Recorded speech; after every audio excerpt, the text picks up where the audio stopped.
بسم اللہ الرحمن الرحیم۔ سورہ ال عمران آیت نمبر 156۔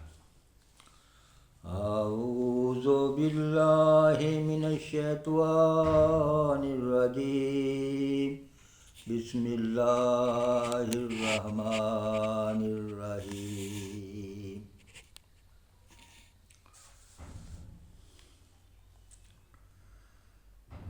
یا ایھا الذین آمنوا لا تکونوا کالذین کفروا وقالوا لإخوانهم إذا ضربوا في الأرض وكانوا غزا لو كانوا عندنا ما ماتوا وما قتلوا ليجعل الله ذلك حسرة في قلوبهم والله يحيي ويميت والله بما تعملون بصير۔ بسم اللہ الرحمن الرحیم۔ یا ایھا الذین آمنوا، اے ایمان والو، لا تکونوا، نہ بنو، کالذین کافروا، کافروں کی طرح، یعنی اے ایمان والو ان کافروں کی طرح نہ ہونا۔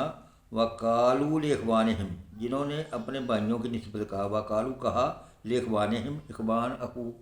بھائی کا مطلب ہوتا ہے جی، اخوانہم اپنے بھائیوں کی نسبت، اذا ضربوا فی الارض، جب وہ سفر، او کانوا غزن یا جہاد کو جائیں، غزن کی جہاد جی، ضربوا فی الارض زمین میں سفر کرنا، اذا ضربوا فی الارض جب سفر کریں، او کانوا غزن یا جہاد کو گئے، لو کانوا عندنا کہ اگر وہ ہمارے پاس ہوتے، لو کانوا اگر ہوتے، عندنا ہمارے پاس، ماں نہیں ماتو مرتے، یعنی اگر وہ ہمارے پاس ہوتے تو نہ مرتے، واما قتلوا اور نہ مارے جاتے، لیجعل اللہ ذالک، یعنی اس لیے کہ اللہ رکھے حسرت فی قلوبہم ان کے دلوں میں، یعنی یہ اس لیے کہ اللہ ان کے دلوں میں اس کا افسوس رکھے، یہ ادا ہوں تو ادا ہو جانا تھی، ادا ہو جاتا ادا ہو جانی تھی۔ واللہ یحیی و یمیت، اور اللہ زندہ رکھتا اور مارتا ہے، واللہ بما تعملون بصیر، واللہ اللہ بما جو تعملون کام کرتے ہیں، بصیر وہ دیکھ رہا ہے، یعنی واللہ بما تعملون بصیر، اور اللہ تمہارے کام دیکھ رہا ہے۔ یا ایھا الذین آمنوا، اے ایمان والو، لا تکونوا کالذین کفروا، ان کافروں کی طرح نہ ہونا، وقالوا لاخوانہم اذا ضربوا فی الارض، جنہوں نے اپنے بھائیوں کی نسبت کہا کہ جب وہ سفر کریں، او کانوا غزن یا جہاد کو گئے، لو کانوا عندنا ما ماتوا کہ ہمارے پاس ہوتے تو نہ مرتے، وما قتلوا اور نہ مارے جاتے، لیجعل اللہ ذالک حسرۃ فی قلوبہم، یہ اس لیے کہ اللہ ان کے دلوں میں اس کا افسوس رکھے۔ واللہ یحیی و یمیت، اللہ زندہ رکھتا اور مارتا ہے، واللہ بما تعملون بصیر،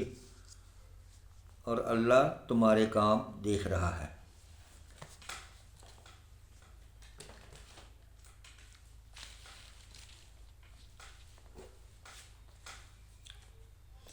اے لوگو جو ایمان لائے ہو، کافروں کی سی باتیں نہ کرو، جن کے عزیز و قارب اگر کبھی سفر پر جاتے ہیں یا جنگ میں شریک ہوتے ہیں اور وہاں کسی حادثے سے دو چار ہو جاتے ہیں، تو وہ کہتے ہیں کہ اگر ہمارے پاس ہوتے تو نہ مارے جاتے اور نہ قتل ہوتے۔ اللہ اس قسم کی باتوں کو ان کے دلوں میں حسرت و اندوہ کا سبب بنا دیتا ہے، ورنہ اصل مارنے اور زندہ رکھنے والا تو اللہ ہی ہے، اور تمہاری تمام حرکات پر وہ نگران ہے۔ اگر تفسیر دیتی جی تمہید، یعنی یہ باتیں حقیقت پر مبنی نہیں ہیں، حقیقت تو یہ ہے کہ قضائے الہی کسی کے ٹالے ٹل نہیں سکتی، مگر جو لوگ اللہ پر ایمان نہیں رکھتے اور سب کچھ اپنی تدبیروں ہی پر موقوف سمجھتے ہیں، ان کے لیے اس قسم کے قیاسات بس داغ حسرت بن کر رہ جاتے ہیں، اور وہ ہاتھ ملتے رہ جاتے ہیں کہ کاش یوں ہوتا تو یوں ہو جاتا۔ واخر دعوانا الحمدللہ رب العالمین۔ یا باری تعالیٰ جڑا قرآن پاک پڑھیا یہ اجر مینوں اور جن مسلمانوں نے سارے عطا فرمائی، اور ہمیشہ ہمیشہ سانوں قرآن پاک ترجمے نال پڑھن دی، اس نوں سمجھن دی اور اس تے عمل کرن دی توفیق اور ہدایت عطا فرما، اور ہمیشہ ہمیشہ حضور اکرم صلی اللہ علیہ وسلم دی سنت مبارک تے چلن دی اور عمل کرن دی توفیق عطا فرما، اور بروز قیامت حضور اکرم صلی اللہ علیہ وسلم دی شفاعت دے ذریعے اور اس قرآن پاک دی وسعت نال ساڈی بخشش اور مغفرت فرما۔ آخر دعوانا الحمدللہ رب العالمین۔